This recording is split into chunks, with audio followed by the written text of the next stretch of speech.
ફાફડાના લોટ માટે એક કટોરામાં 1 ચમચી પાપડ ખાર, 1 ચમચી હિંગ અને 1 કપ ચલ ઉમેરી હલાવી લઈશું. સ્વાદ મુજબ મીઠું ઉમેરીશું. 500 ગ્રામ બેસન, 1 ચમચી મરી,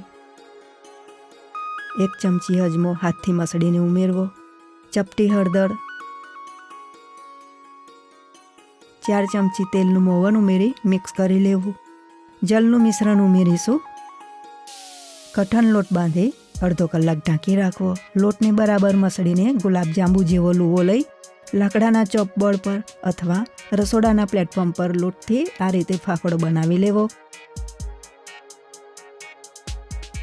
તેલ ગરમ થાય પછી ફાફડા ઉમેરી ઉપર તવેથાથી તેલ છાંટવું અને પલટાવી મીડિયમ ગેસે ક્રિસ્પી થતા સુધી તળી લેવા. ફાફડા તળાતા જાય એમ આપણે ઉપર ચાટ મસાલો છાંટીશું. સાથે પપૈયાનો સાંભારો બનાવીશું. કાચું પપૈયું લેવું, છાલ ઉતારી લાંબુ છીણ કરી લેવું.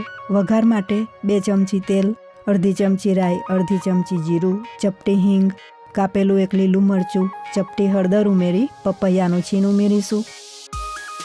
સ્વાદ મુજબ મીઠું ઉમેરીશું. શેકાઈ જાય એટલે 1 ચમચી ખાંડ અને લીંબુ રસ ઉમેરીશું. ગેસ બંધ કરી લીલા ધાણા ઉમેરીશું.